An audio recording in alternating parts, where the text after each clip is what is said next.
Il y a 69 ans, le camp d'Auschwitz s'était libéré par l'armée soviétique. Derrière les barbelés, plus d'1 million de déportés. Depuis 2002, l'Europe fait de ce 27 janvier un symbole de la mémoire de l'Holocauste. Partout sur le vieux continent, les hommages et cérémonies se succèdent. Et à l'heure des quenelles et autres dérives antisémites, il y a malaise. À Strasbourg, l'accent est mis sur la transmission. Une centaine de lycéens et collégiens étaient réunis ce matin à la synagogue.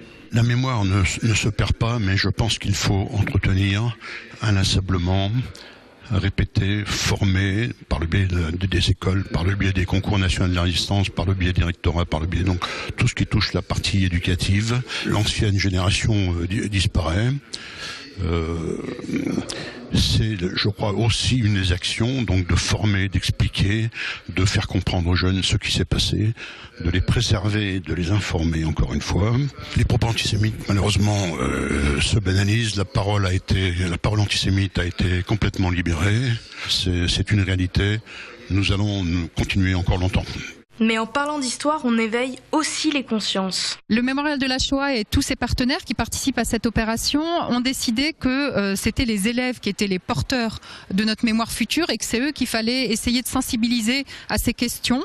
Peut-être aussi parce qu'ils sont à un âge où l'ouverture à l'autre est plus facile que lorsqu'on est adulte avec ses idées arrêtées. Notre travail au Centre européen du résistant déporté, mais aussi avec le CRIF qui est notre partenaire sur cette opération, c'est de faire de la prévention. D'ailleurs, cette journée d'aujourd'hui, c'est la journée de le souvenir de l'Holocauste et de prévention des crimes contre l'humanité également. Donc on est dans un tout, on ne fait pas que commémorer.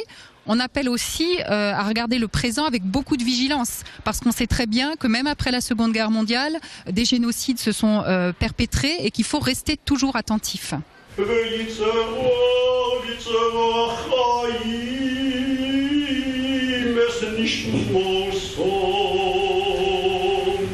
Chants, prières et recueillements, les élèves sont baignés dans la culture juive, une sortie scolaire préparée et adaptée à l'âge des élèves. Quand je m'adresse à des jeunes gens de 10 à 11 ou 12 ans, forcément je ne vais pas développer, je ne vais pas entrer dans les détails de la cruauté, c'est inévitable.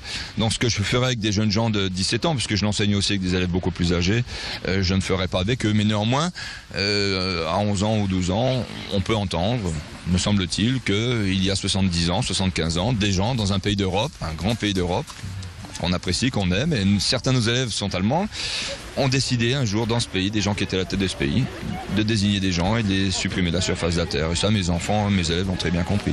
Ça fait partie de notre mission de prévenir, d'éviter que ce qui est en train de devenir une histoire des gens qui ne sont plus. Jusqu'à présent, c'était une histoire des gens qui sont encore vivants, mais les gens qui ont connu cette période sont de plus en plus rares. La plupart vieillissent et meurent, c'est normal ça. Et donc la nouvelle génération doit le connaître au même titre qu'on enseigne beaucoup de choses en histoire. Et l'histoire n'est pas faite que de belles choses, elle est aussi faite d'horreurs des siècles précédents. En Alsace, l'écho est particulièrement fort. Le camp de concentration du Struthof était le laboratoire des expériences nazies. Auguste Hirt, professeur de médecine, y assassina 86 juifs dans la chambre à gaz.